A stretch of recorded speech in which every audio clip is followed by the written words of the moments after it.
Buenas tardes, hermanos. Un gusto estar aquí otra vez juntos para adorar al Señor y escuchar su palabra. Quiero pedirles que vayan conmigo a la primera carta de Timoteo, capítulo 6. Primera de Timoteo, capítulo 6. Vamos a estar leyendo los primeros 5 versículos. Ya estamos llegando al último capítulo de esta carta de Primera Timoteo, el capítulo 6, y vamos a leer los versículos del 1 al 5.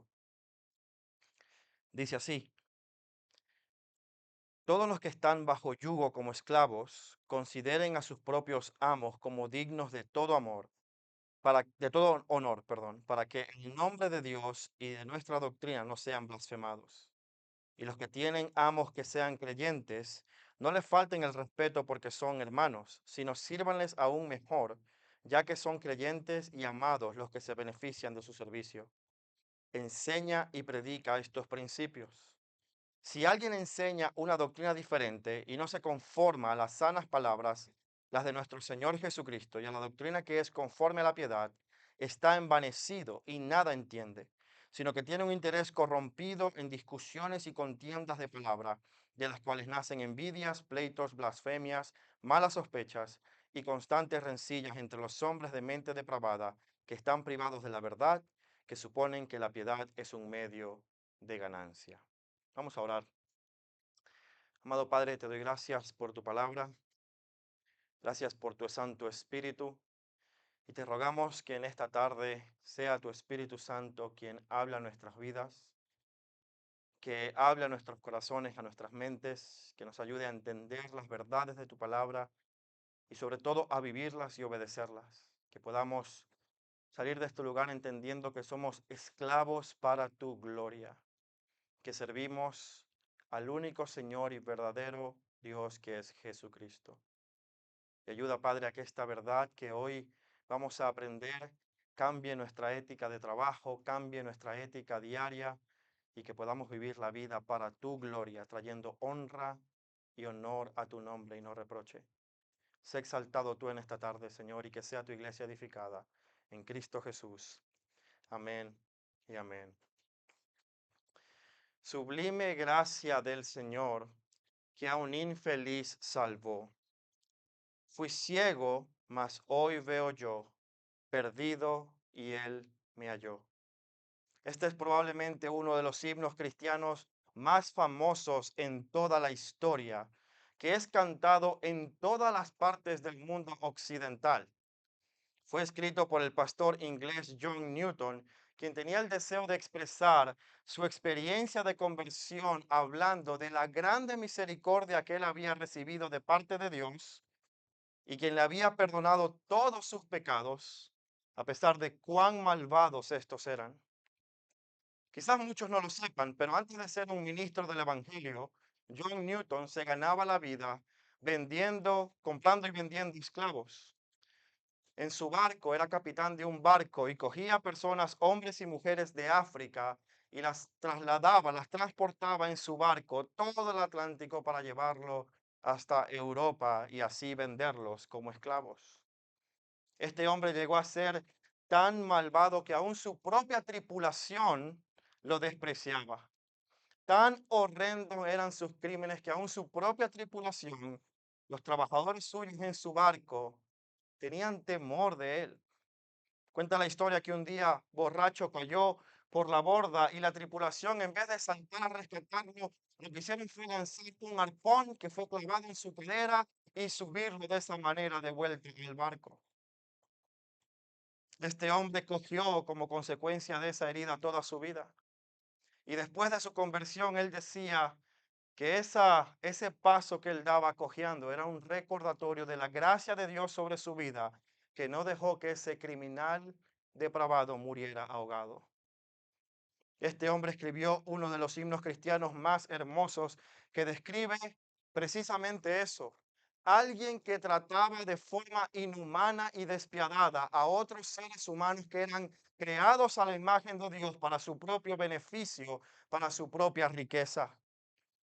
Y fue su conversión al cristianismo lo que lo llevó a él a abandonar esta práctica tan horrenda de tratar a las personas como objetos. Y fue entonces después de su conversión al cristianismo que John Newton comenzó no solamente a escribir himnos, sino también a apoyar causas abolicionistas que lucharon en contra de la trata de personas en el siglo XVIII y XIX. Para muchas personas esta historia es un poco contradictoria, porque verás cómo es que este hombre que se convirtió al cristianismo se opuso tanto a la esclavitud, cuando para muchos la Biblia pareciera apoyar y promover la esclavitud.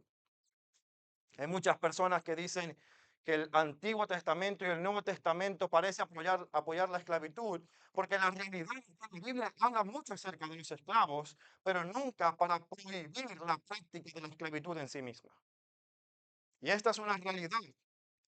La Escritura nunca habla de una manera clara en contra de la esclavitud, sino que la regula, da instrucciones tanto a los esclavos como a los dueños de los esclavos en cómo deben tratarse el uno al otro. Y esta realidad ha hecho que muchas personas vean a la Biblia como un libro que promueve la injusticia social. De hecho, el apóstol Pablo en muchas de sus cartas en el Nuevo Testamento dio instrucciones precisamente a los esclavos, a los siervos, para que tuvieran una actitud humilde y sumisa hacia sus amos, hacia sus dueños, y para que los sirvieran de todo corazón. Tanto así que Pablo escribió una carta a un creyente que era dueño de esclavos. Es la carta a Filemón. Pablo le escribe a Filemón para pedirle que reciba a uno de sus esclavos que había escapado de él, que se había convertido bajo el ministerio de Pablo y que ahora lo recibiera no como esclavo, sino como hermano. Y vemos entonces en Filemón versículos 15 y 16 que Pablo le dice a este creyente que era dueño de esclavos lo siguiente: porque quizás por esto se apartó de ti por algún tiempo, para que lo volvieras a recibir para siempre, ya no como esclavo, sino como más que un esclavo, como un hermano amado, especialmente para mí, pero cuanto más para ti, tanto en la carne como en el Señor. Verás, Pablo nunca condena a Filemón por tener esclavos. Nunca le dice, Filemón, ¿cómo es posible que tú seas dueño de personas? Lo que hace es regular de alguna manera, siendo inspirado por Dios, el trato que debían tener los esclavos hacia sus amos y los amos hacia sus esclavos. Y para muchos esto es una evidencia de que la Biblia promueve entonces la injusticia social, de que es un libro opresor que busca establecer estructuras sociales retrógradas. Pero amados hermanos, la realidad es otra.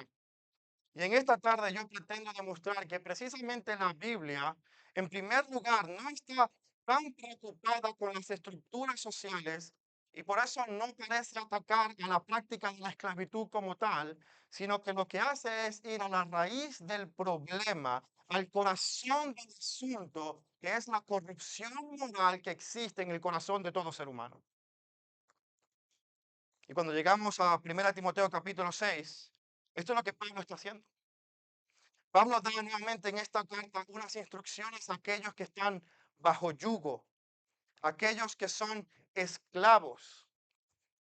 Y sin embargo, el propósito de estas instrucciones, amados hermanos, no es promover la injusticia, sino animar a los esclavos creyentes que no importa cuál sea su condición social o su estatus en la sociedad romana, ellos debían vivir para la gloria de Dios y el testimonio del Evangelio sin importar cuál fuera su circunstancia. Por eso mi argumento en esta tarde es que cualquiera sea nuestra condición, estamos llamados a vivir para la gloria de Dios. Cualquiera sea nuestra condición, estamos llamados a vivir para la gloria de Dios. Y pretendo hacer esto por medio de dos puntos. En primer lugar, vamos a hablar acerca de los esclavos y la sociedad, a manera de contexto para entender esta situación de la esclavitud. Pero en segundo lugar, ya ciñéndonos al pasaje, vamos a estudiar a los esclavos y su llamado conforme al Evangelio. Los esclavos y la sociedad y los esclavos y su llamado. Así que quiero animarte nuevamente a que leas conmigo el pasaje en 1 Timoteo capítulo 6 y vamos a leer nuevamente los versículos del 1 al 5.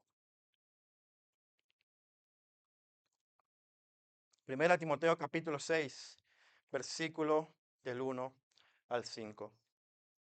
Todos los que están bajo yugo como esclavos, consideren a sus propios amos como dignos de todo honor, para que el nombre de Dios y nuestra doctrina no sean blasfemados. Y los que tienen amos que son creyentes, no les falten el respeto porque son hermanos, sino sírvanles aún mejor, ya que son creyentes y amados los que se benefician de su servicio. Enseña y predica estos principios. Y si alguien enseña una doctrina diferente y no se conforma a las sanas palabras, las de nuestro Señor Jesucristo, y a la doctrina que es conforme a la piedad, está envanecido y nada entiende, sino que tiene un interés corrompido en discusiones y contiendas de palabras, de las cuales nacen envidias, pleitos, blasfemias, malas sospechas y constantes rencillas entre hombres de mente depravada, que están privados de la verdad y que suponen que la piedad es un medio de ganancia. Bueno, hermano, está claro que el texto de hoy está dirigido a aquellas personas en la sociedad que eran esclavos. Y la palabra que Pablo utiliza en el griego es la palabra douloi, que significa literalmente un esclavo, alguien que pertenece a otra persona, alguien que está bajo la autoridad, bajo el yugo, bajo el dominio de otra persona y trabaja única y exclusivamente para él. La palabra esclavo no denota a alguien que tiene la actitud servicial de hacer una ayuda de manera libre e independiente. No está denotando una actitud del corazón, está denotando en este caso una condición social. Y amados hermanos, la palabra esclavo aparece realmente por primera vez en la escritura en Génesis capítulo 9, versículo 25. Cuando Noé está trayendo juicio sobre su hijo Cam por haberlo visto desnudo, lo maldice diciendo que sea Canaán, hijo de Cam, es decir, su nieto, y que él sea esclavo de sus hermanos, que él sea siervo de siervos. Y esto nos muestra, amados hermanos, que incluso después del diluvio, ya había algún concepto, alguna idea de la esclavitud. Es decir, este concepto es tan antiguo prácticamente como lo es la humanidad. Noé después del diluvio ya sabía, ya tenía una referencia de lo que significaba ser siervo de otra persona, esclavo de otra persona, y por eso maldice a Canaán por el pecado de su padre, llamándolo proféticamente que sería siervo de sus hermanos. En Génesis capítulo 12, versículo 16, vemos que Abraham recibe de Abimelech siervos y siervas por Sarai, que era su mujer. Vemos incluso que Sara tenía una esclava llamada Agar. La práctica de la esclavitud, amados hermanos, era completamente común y normal desde que la humanidad existe prácticamente. No sabemos exactamente cuándo ni cómo comenzó. No sabemos exactamente cuál fue el punto de inicio. Sabemos que había muchas razones por la cual una persona tenía esclavos. En la escritura vemos y en el mundo del Medio Oriente antiguo, vemos que cuando una persona tenía una deuda y no podía pagarla, podía darse a sí mismo como esclavos o dar a su hijo o a su hija como esclavo o como sirviente para pagar esa deuda a quien le debía. Pero la realidad, amados hermanos, es que esta es una práctica que la Biblia reconoce como una forma en la que la humanidad se había organizado prácticamente desde sus inicios. Hablando después de la caída, evidentemente. La esclavitud, amados hermanos, nunca es condenada en la escritura como tal. Prohibir la esclavitud para la Biblia sería prohibir la forma socioeconómica en la que la sociedad se había organizado. Porque esto es lo que representaba la esclavitud para el mundo antiguo. Y no fue sino hasta el siglo XVIII y XIX donde esta práctica realmente se abolió mundialmente gracias a la influencia del cristianismo. Pero la palabra esclavo en el hebreo es la palabra ibid, que significa trabajador prácticamente. Tiene la misma raíz que la palabra abad, que es trabajar. Por eso la esclavitud representaba, amados hermanos, simplemente la forma en cómo la sociedad tenía su fuerza laboral. En el mundo romano era igualmente así. La esclavitud era la fuerza que impulsaba la economía en el mundo romano.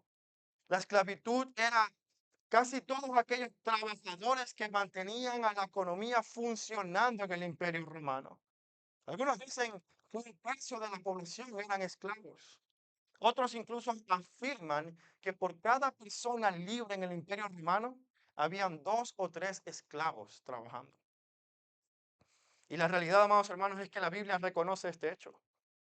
La Biblia simplemente está reconociendo que esta es la forma en cómo las sociedades humanas mantenían e impulsaban su economía. La Biblia nunca ni aprueba ni condena la esclavitud. Y esto tiene que quedar muy claro. La Biblia nunca aprueba ni tampoco condena la esclavitud. Lo que sí está claro en la Escritura es que el maltrato a una persona, la opresión a una persona que ha sido creada a la imagen de Dios es pecado en la Escritura. La Biblia sí condena y prohíbe los abusos, la opresión, el maltrato y los excesos. La injusticia es algo que la Biblia claramente condena y en muchas ocasiones castiga con pena de muerte a aquel que está haciendo la injusticia. Así que esta forma en cómo la humanidad se había organizado es algo que simplemente la Biblia toma por sentado. Y esto es un principio que debemos entender, amados hermanos. La Biblia reconozca la forma en cómo una sociedad se organiza económica y políticamente, no quiere decir que la Biblia aprueba los abusos que ocurren dentro de esa forma de organización. Y quiero repetir esto. La forma en cómo una sociedad se organiza, la Biblia lo reconoce, pero no acepta ni aprueba los abusos que pueden ocurrir en esas estructuras sociales. De hecho, la esclavitud no siempre fue una forma opresiva de tener a otros. Cuando vemos la ley de Moisés, vemos que había esclavos que querían quedarse con sus amos para siempre porque amaban a sus amos y además eran muy bien cuidados. Había algunos esclavos en el Imperio Romano que eran profesionales. De hecho, algunos esclavos en el Imperio Romano trabajaban como los médicos familiares y tenían una muy buena posición económica incluso dentro de los esclavos. Algunos esclavos eran dotados de alguna tierra por parte de su amo para que tuviera alguna heredad con la cual pudiera sustentar a su familia.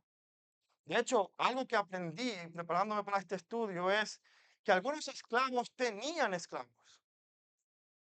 Había esclavos que tenían una posición un poco más privilegiada económicamente que otros. Es decir, la esclavitud no siempre era una forma de opresión.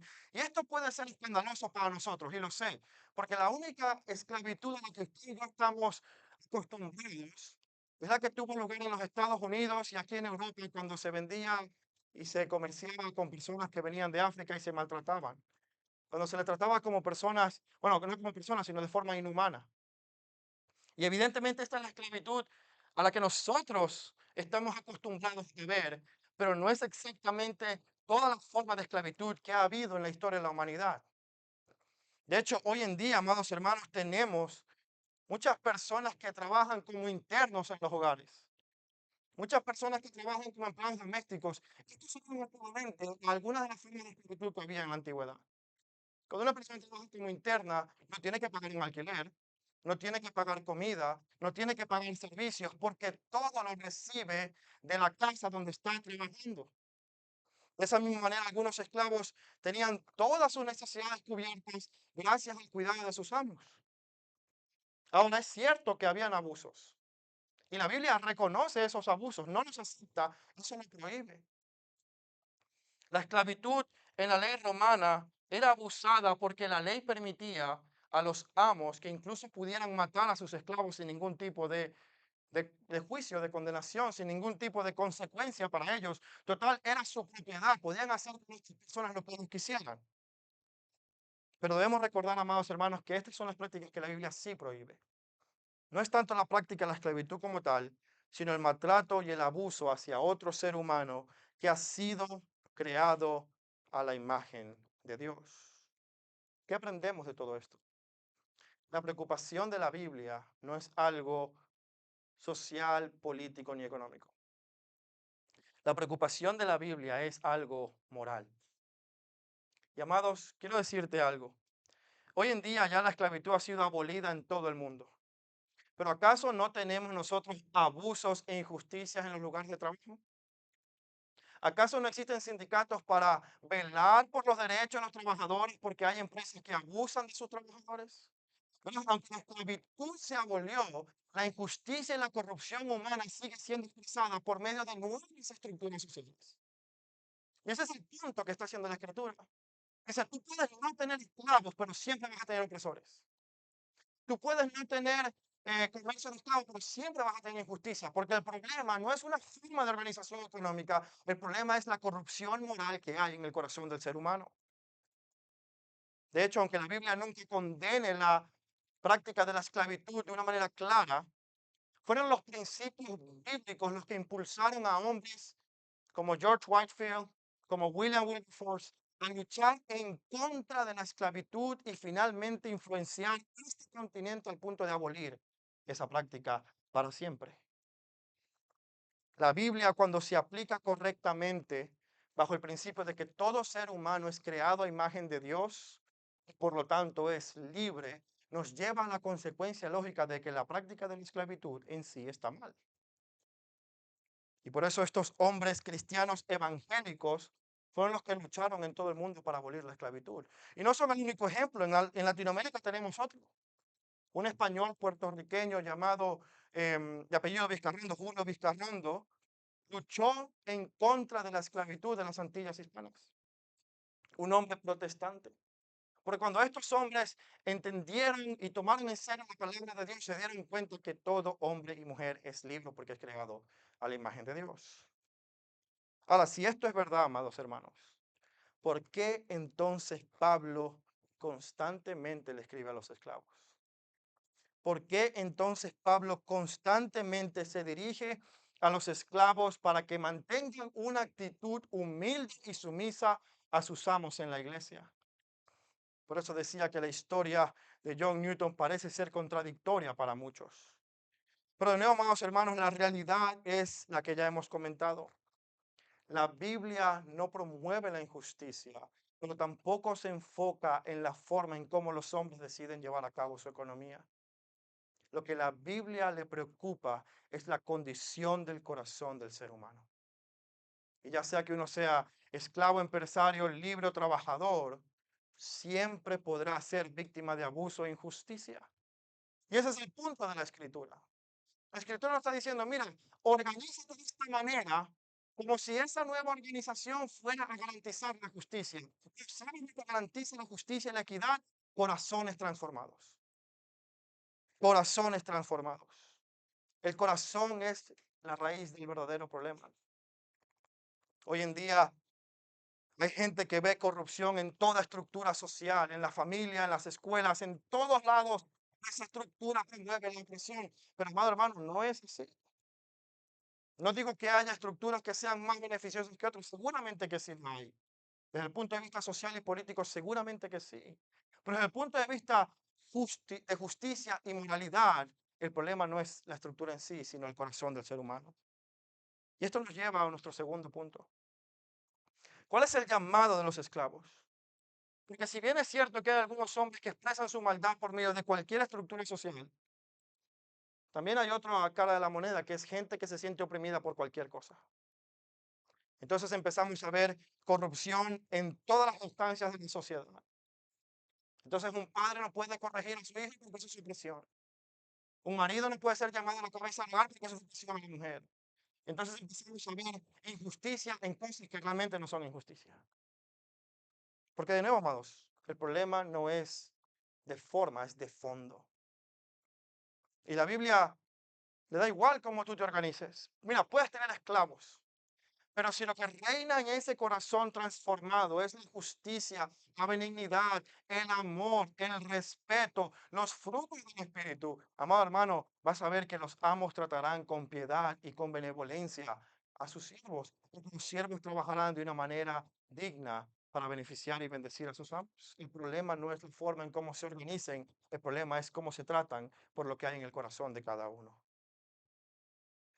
Así que lo que está mostrando la escritura es un pensamiento completamente diferente al de este mundo. Porque en este mundo declaramos que la culpa y la responsabilidad es de algo externo al individuo.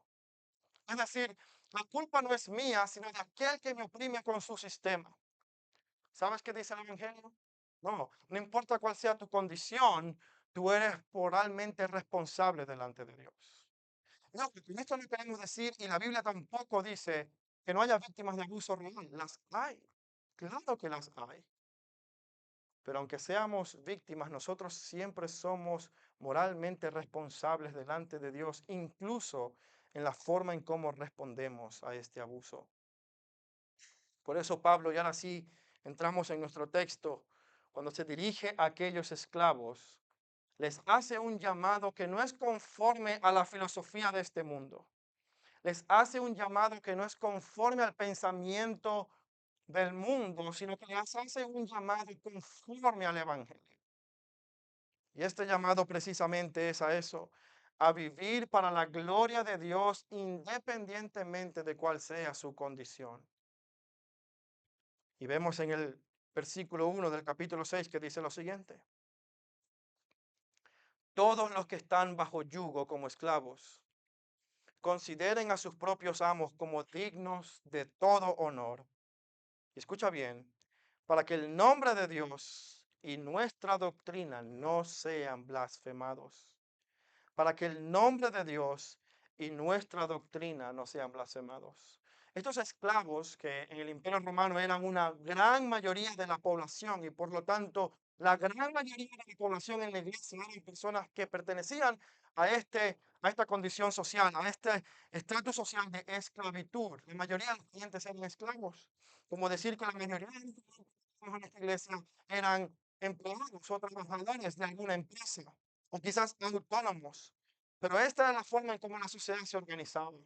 De hecho, tenías dos tipos de trabajadores. Tenías aquellos que eran jornaleros, que trabajaban de manera independiente y libre y ganaban un salario diario, luego a su casa.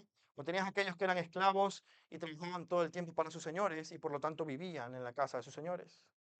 Pablo le escribe a estos últimos, aquellos que son esclavos, diciéndoles precisamente esto, que debían ver no en su condición social una excusa para verse a sí mismos como víctimas, sino ver en su situación soberanamente ordenada por Dios y permitida por Dios una oportunidad para vivir para su gloria. La invitación que Pablo está diciendo es, mira, eres esclavo, eres una víctima. No, tú que eres esclavo, vive para la gloria de Dios. Trabaja y sirve a tu amo con honor y con respeto, de forma que el nombre de nuestro Dios y nuestra doctrina no sean blasfemados. Y comúnmente nosotros lo que vemos en el mundo es todo lo contrario. Tendemos a ver una ideología que ve en el jefe, en el gerente, en el dueño de la empresa, alguien que se quiere aprovechar de nosotros, alguien que nos quiere explotar.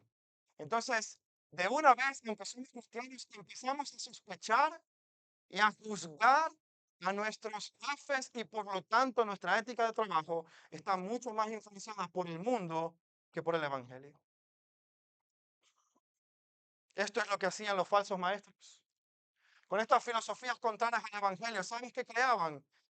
Rencillas, contiendas, pleitos y malas sospechas. ¿Acaso no es esa la actitud de todo trabajador hoy en día?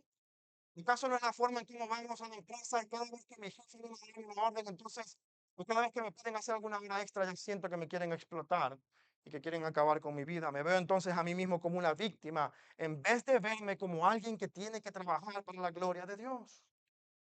Mira lo que dice el versículo 2 al 5 del capítulo 6. En la última parte del versículo 2, esto enseña y predica. Y luego Pablo dice, si alguien enseña una doctrina diferente y no se conforma a las sanas palabras, las de nuestro Señor Jesucristo, pero la doctrina que es conforme a la piedad, está envanecido y nada entiende, sino que tiene un interés corrompido en qué? Discusiones, contiendas de palabras, envidias, pleitos, blasfemias, malas sospechas, constantes rencillas entre hombres de mente depravada que están privados de toda verdad. ¿Acaso no es esto lo que pasa comúnmente en las empresas, donde los trabajadores tienen que enfrentarse a aquellos jefes que son opresores y que solamente quieren acabar con sus libertades y aprovecharse de ellos? Pablo le dice a Timoteo, no, no, instruye a los esclavos. Instruye a los esclavos para que ellos sirvan de tal manera a sus amos con honor y con respeto, a fin de que el nombre de Dios no sea blasfemado, a fin de que nuestra doctrina no sea blasfemada. Y amados hermanos, quiero decirte algo. El enemigo en tu vida no es tu jefe, ni son los empresarios. El enemigo en tu vida es Satanás y el pecado. Precisamente Pablo escribiéndole a esta iglesia que Timoteo pastoreaba, la iglesia de Éfeso, le dice en el capítulo 6, versículo 12, porque nuestra lucha no es contra carne ni sangre, sino contra principados, contra potestades, contra los poderes de este mundo de tinieblas, contra las fuerzas espirituales de maldad en las regiones celestes. De manera que la forma en que estos esclavos creyentes debían ver a sus jefes, a sus dueños, a sus amos, no era como aquel que me quiere oprimir, sino como aquel a quien tengo que honrar para la gloria de Dios. ¿Ves la diferencia en la perspectiva? ¿Ves la raíz del problema de cambiar de ser víctima a vivir para la gloria de Dios? Ahora, no estamos diciendo que no haya abusos, y hablaremos de algunas aplicaciones de este texto al final. Pero lo que Pablo quiere asegurarse es de ir a la raíz del problema, que no es una estructura social determinada, es la corrupción moral en el corazón del hombre. ¿Por qué debían entonces tratar con todo honor y respeto a sus amos, estos esclavos? Bueno, el propósito era doble. En primer lugar, debían vivir para la gloria de Dios. Es decir, ellos debían trabajar y servir a sus dueños de tal manera que el nombre de Dios no sufriera reproche. De tal manera que ellos no blasfemaran el nombre de su Dios por causa del mal servicio que estos esclavos daban a sus amos. Cuando los amos pensaran en estos esclavos, debían pensar, wow, gracias a Dios que este esclavo cristiano, porque los demás esclavos que tengo, madre mía, están buscando oportunidad para matarme. Pero es que este esclavo cristiano veo que me ama sinceramente y que me sirve de una manera desinteresada a pesar de los abusos que yo cometo contra él. Amado hermano, si algo debes entender acerca de la vida cristiana es que no se trata acerca de tus derechos, no se trata acerca de tus privilegios. Y hay por ahí una corriente evangélica que dice que yo soy hijo del rey, nadie me puede tratar mal. Amado, ese rey vino aquí a sufrir por ti y por mí. Si ese rey vino a sufrir, ¿qué crees que nos espera a ti y a mí? Y el llamado del evangelio es a negarte a ti mismo. Jesús cuando dijo, toma tu cruz y anda, la cruz no significa un problema en la vida, significa tu pecado, significa tu preferencia, tus gustos, tu deleite, todo tú, morir a ti mismo y entonces vivir no para ti, sino para la gloria de Dios. La diferencia entre un cristiano y un no creyente, los dos pueden ser éticamente iguales. La diferencia es que uno lo hace para la gloria de Dios y el otro lo hace para sí mismo. Un cristiano trabaja y hace todo con excelencia para traer gloria al nombre de Dios. Y el incrédulo lo hace para ganar prestigio, una promoción o un aumento. Y el cristiano hace todas las cosas para que el nombre de Dios no sea blasfemado. Amado, si esta no es tu actitud, déjame decirte que no estás viviendo conforme al Evangelio. Y amado amigo, si tenías pensado que el Evangelio era que ibas a ser feliz, que Dios te iba a prosperar y a ser rico, déjame decirte que el Evangelio nos llama a nosotros a morir al vivir para el yo, viviendo para la gloria de Dios, aun cuando eso no fuese beneficioso para nosotros. Y esto es un mensaje completamente poco popular, porque a la gente no le gusta que le digan, tus derechos no es lo más importante, especialmente en esta cultura donde mis derechos, mis privilegios, mi identidad, todo es tan fácil que no se puede tocar. Pues amado hermano, créeme, lo más importante es la gloria de Dios por encima de tu beneficio personal. Y amado amigo, este es el llamado del Evangelio. El llamado del Evangelio es para que dejes de vivir para ti mismo, para tus placeres, para tus gustos, para tus propósitos, para tu pecado y vivas para Cristo. Cuando nosotros vivimos para nosotros mismos, lo único que creamos, ¿sabes qué es? Injusticia, opresión y pecado. La maldad reina cuando los hombres No les importa nada más que ellos mismos. Por eso Cristo nos llama a abandonar, a tomar nuestra cruz, a morir a nosotros mismos y venir a Él en arrepentimiento y fe. Y es entonces cuando Cristo y la verdad de su vida es aplicada a nosotros que nosotros podemos ser liberados del yo, ser libres de vivir para mí, para comenzar a vivir verdaderamente para Dios y traer gloria a Él. Y esto, repito, es sin importar cuál sea tu condición. El mayor problema en tu vida no es que eres oprimido por una estructura social. El mayor problema en tu vida es que eres oprimido por el pecado que te domina y te lleva cautivo y te lleva a la muerte. Así que si esto es algo que tú quieres hacer hoy, si realmente quieres ser libre, no es libre de la esclavitud de un trabajo que no te gusta, es libre de la esclavitud del pecado que te consume en deseos y pasiones desordenadas. Amado amigo, si esto es algo que quieres hacer hoy, yo te animo a que vengas a Cristo. Yo te animo a que vengas a Él en arrepentimiento y fe, y Él promete y garantiza que no te rechazará, te recibirá con los brazos abiertos, con amor, perdón y paz verdadera. Y si quieres hacer esto, me encantaría hablar contigo al final del culto. Pero el primer llamado a los esclavos, amado hermano, es a vivir sirviendo a sus amos para traer gloria al nombre de Dios. En segundo lugar, Pablo menciona la doctrina y hace referencia a la doctrina queriendo decir la fe cristiana. Verás, cuando una persona trabaja mal y es un mal ejemplo, esa persona completamente pierde toda oportunidad de testificar del Evangelio. Porque no ha perdido la oportunidad que da el buen testimonio para proclamar la verdad del Evangelio. ¿Cómo vas a hablarle tú a alguien de justicia y arrepentimiento si tu ética de trabajo es completamente peor que la de un incrédulo? El cristianismo y el mensaje del cristianismo se ve afectado cuando nosotros vivimos de una manera desordenada. Por eso, lejos de ver como enemigos a nuestros amos o a los amos de los esclavos, ellos debían verlos como su campo misionero.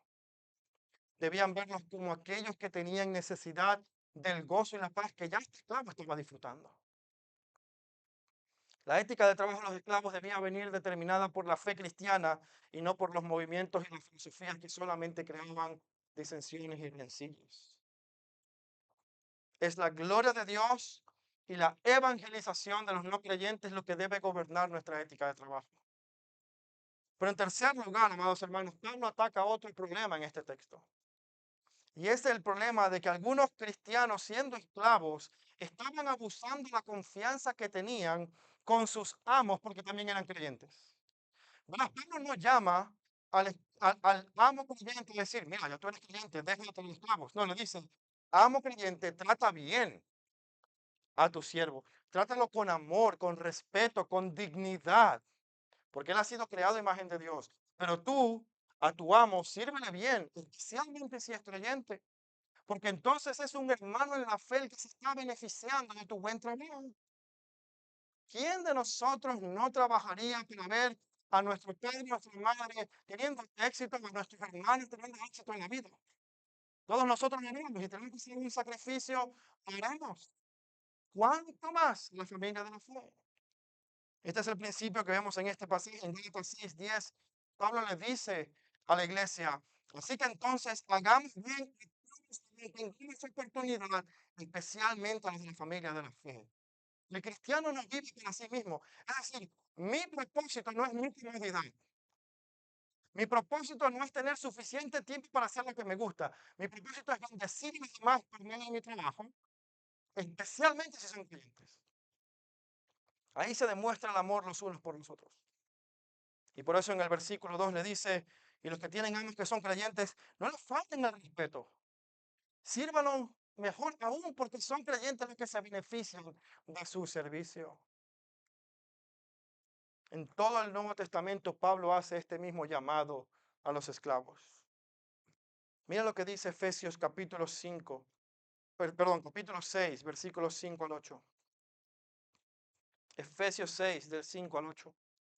Este es Pablo hablando a los siervos. Nuevamente dice, siervos, obedezcan a sus amos en la tierra con temor y temblor, con la sinceridad de su corazón como a Cristo, no para ser vistos, como los que quieren agradar a los hombres, sino como siervos de Cristo, haciendo de corazón la voluntad de Dios.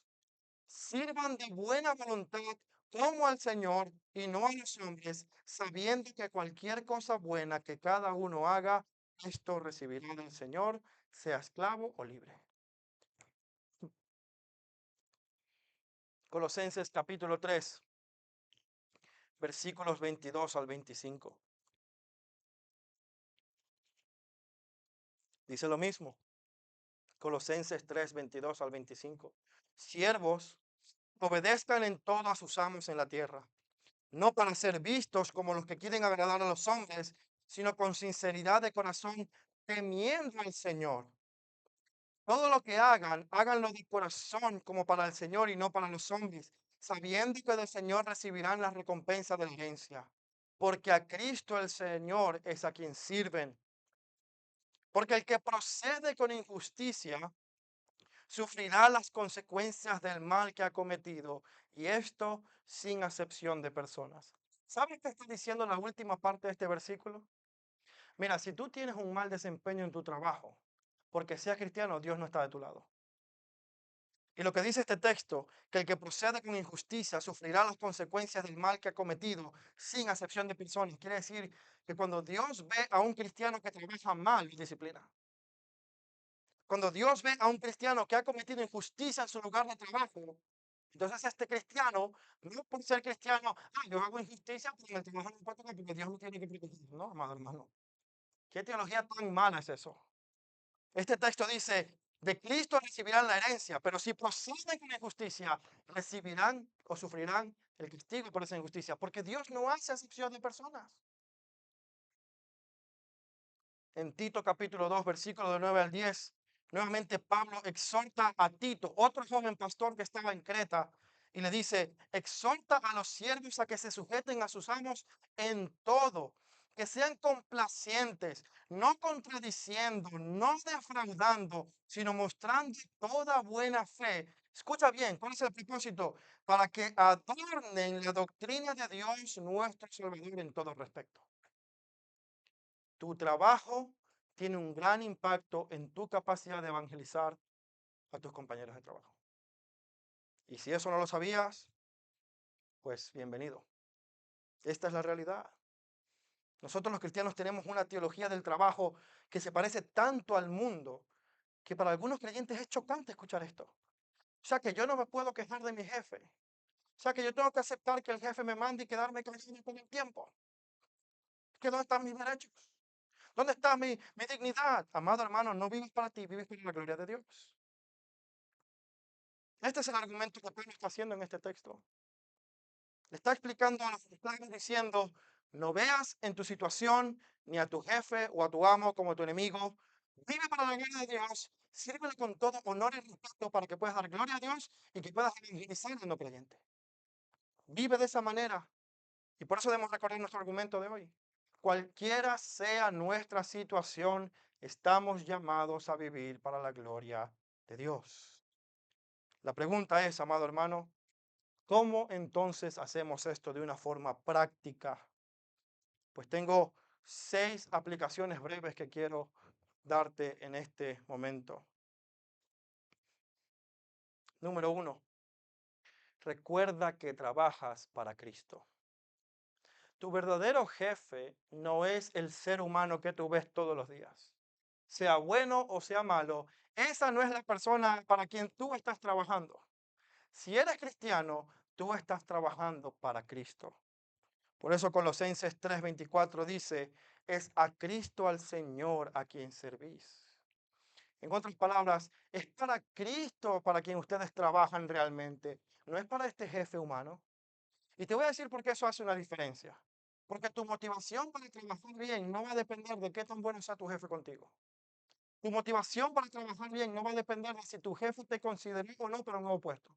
Tu motivación para trabajar bien es reconocer que Cristo es tu jefe y a Él le sirves. Ahora, ¿qué tipo de servicio le darás a aquel que dio la vida por ti? Espero que sea el de la mayor excelencia. Nuestra forma de trabajar demuestra qué tan sólida es nuestra fe en el Señor. Recuerda que trabajas para Cristo. Pero en segundo lugar, ten una actitud humilde y respetuosa. Las corrientes de pensamiento de este mundo llevan a las personas a tener una actitud rencillosa. Y de hecho ya inmediatamente estamos predispuestos en contra de aquellos que están por encima de nosotros en autoridad. Pero el Evangelio, amado hermano, nos lleva a tener una actitud humilde. Y esa actitud humilde viene únicamente cuando reconocemos que esta persona no es mi enemigo. Aunque esta persona me trate a mí con injusticia, lo está haciendo por la corrupción moral que hay en su corazón y lo que necesita no es mi oposición, sino el Evangelio. Si nosotros tenemos una actitud como el mundo, vamos a pelear. Pero si el Evangelio realmente influye en nuestra ética de trabajo, vamos a respetar y honrar a aquellos, incluso que nos traten mal.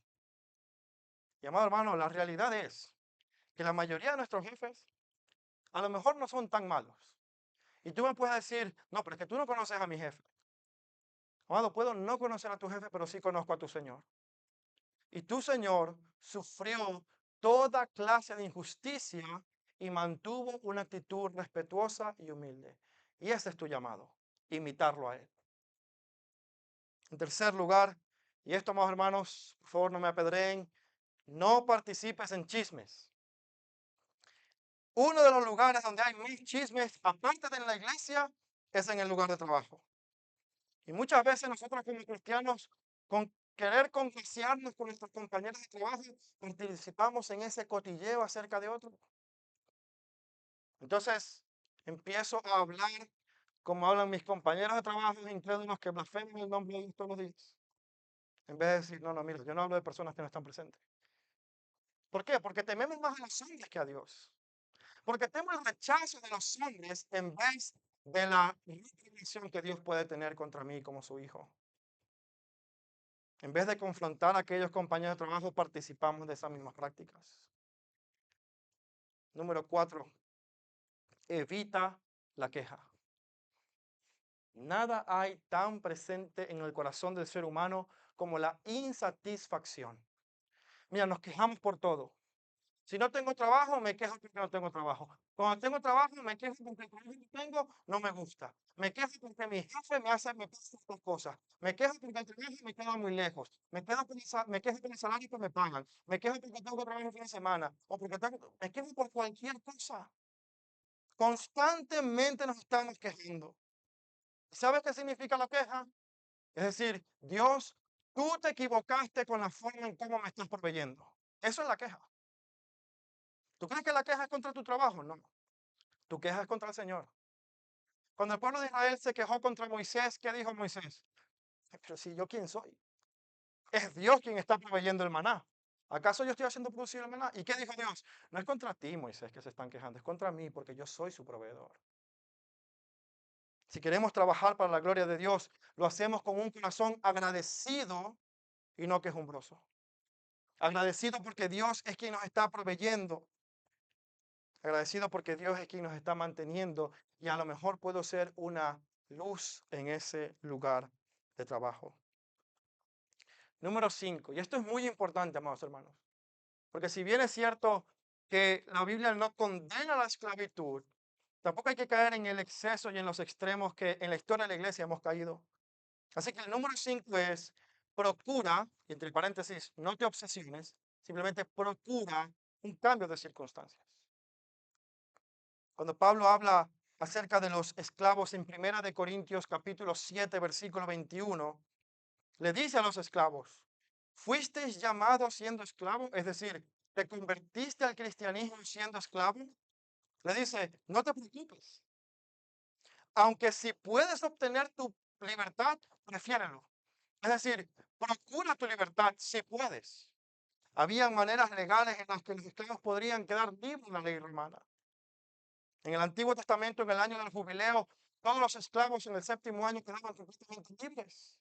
En la ley romana también había algunas formas legales y económicas en cómo un esclavo podía quedar libre. Y por eso Pablo dice, si puedes, hazlo, hermano. O sea, no hay problema. Pero que eso no sea tu obsesión. Tu propósito en la vida no es no ser esclavo. Tu propósito en la vida es ser alguien que vive para la gloria de Dios. Y esto quiere decir, amados hermanos, que yo pueda servir con honor y con respeto a mi jefe, no quiere decir que yo deba necesariamente tolerar todo abuso, toda extorsión de parte de mi jefe, toda crueldad en mi lugar de trabajo. No, la Biblia nos llama también a que obedezcamos las leyes de los hombres. Y las leyes de los hombres han sido establecidas también para mantener cierta justicia y equidad en la relación laboral. Un cristiano puede demandar el cumplimiento de sus derechos laborales. El problema, de nuevo, no es el hecho en sí, sino la actitud del corazón. ¿Sabes qué está mal? Ah, es que me han pagado tarde, voy a romper el ordenador. Ah, es que me han pagado tarde, no voy a mandar el correo. Y que el cliente entonces tenga un problema. Y si quieren entonces que yo mande el correo, que me paguen. Ah, me están haciendo trabajar tarde, entonces voy a trabajar mal, lento y mal. Eso es lo que la Biblia está condenando de parte del creyente. Tú puedes decirle a tu jefe, oye, baja el tono, no me grites. Eso es completamente posible. Un cristiano no está pecando si hace eso. Lo que no puede hacer es responder con la misma altanería. Así que procura un cambio de circunstancias. Si en última instancia no te gusta el trabajo, hermano, busca otro. No tienes que quedarte allí para siempre. Pero que esa no sea tu obsesión. Verás, la Biblia no promueve en ningún momento revoluciones laborales. No promueve que los obreros tomen las armas y se levanten contra de los opresores. No, no. No promueve eso. Promueve una actitud sumisa, humilde y respetuosa. Si podemos y Dios permite, cambiamos de circunstancias, pero si no, por la gloria de Dios, hacemos lo mejor que podemos. Y por último, amados hermanos, vamos a recontar las otras porque ya se nos pueden haber olvidado. Recuerda que trabajas para Cristo. Ten una actitud respetuosa y humilde. No participes en chismes. Evita la queja. Procura, pero no te obsesiones con el cambio de circunstancias. Y en último lugar, la forma en cómo podemos trabajar para la gloria de Dios es viendo nuestro lugar de trabajo como nuestro campo misionero. En Tito capítulo 2 versículo 10, Pablo habla acerca de los esclavos y de la actitud que tienen que tener en su servicio a sus amos. Y la razón que da para esa actitud servicial es precisamente esta: no defraudando, sino mostrando toda buena fe, para que adornen la doctrina de nuestro Dios y Salvador en todo respecto. Es decir, para que el cristianismo sea adornado con las buenas obras que nosotros como empleados damos. ¿Ves el cambio de perspectiva que eso da en tu trabajo? ¿Ves la diferencia? El objetivo de nuestro trabajo es dar gloria a Dios, bendecir a otros, pero también compartir el Evangelio con aquellos que no conocen a Cristo. Mira cómo va a cambiar eso tu interacción con aquellos que no son creyentes. Cuando tienes un compañero de trabajo que a lo mejor es perezoso y te deja toda la carga de trabajo a ti. ¿Qué debería ser tu actitud como cristiano? Bueno, depende. Si lo más importante es tu comodidad y tu beneficio, no hagas nada. Deja que él no haga su trabajo y que las cosas salgan mal. Pero si tu verdadero objetivo es evangelizar a esta persona, entonces le vas a servir, la vas a amar y en algún momento la confrontarás con su pecado. Pero primero la vas a amar para mostrarle el adorno de la doctrina cristiana por medio de buenas obras y un espíritu colaborativo, humilde y no rencilloso. Amados hermanos, cualquiera que sea nuestra condición, sea que seamos empleados o jefes, debemos vivir para la gloria de Dios, porque de nuevo la escritura no está tan preocupada con cómo nos organizamos económicamente, sino con la corrupción moral que hay en nuestro corazón y que se manifiesta por cualquier estructura que tengamos. Nuestra ética de trabajo debe ser influenciada por el Evangelio y no por una corriente de este mundo. Así que oramos para que el Señor nos permita ser trabajadores que traigan gloria a su nombre y un buen testimonio de Cristo. Amén. Vamos a orar. Amado Padre, te damos muchísimas gracias por tu palabra. Padre, quiero rogarte que sea tu palabra la que edifique, la que hable a nuestras mentes, la que convenza. Padre, perdóname si en algo no he explicado bien o si en algo he hecho algo que no, tu palabra no demanda. Por favor, quita todo ello y que sea tu Espíritu Santo el que hable a nuestras mentes, Señor. Edifica tu pueblo a pesar de mí mismo. Sé tú quien trabaja en los corazones y en la mente de las personas para cumplir así tu buena voluntad. Mi Dios, y que cada uno de nosotros, sin importar la condición en la que hayamos sido llamados, vivamos para tu gloria y tu honra, siendo un buen testimonio del Evangelio. Señor, y te quiero pedir que podamos escuchar testimonios aquí de compañeros de trabajo que vienen a la iglesia porque han sido evangelizados por los miembros de esta congregación y que puedan dar testimonio de la buena conducta, del amor, la fidelidad con la que estos miembros de esta iglesia trabajan para dar gloria a tu nombre y bendecirlos a ellos. Te lo pido, Señor, para tu gloria y tu honra. En Cristo Jesús. Amén y amén.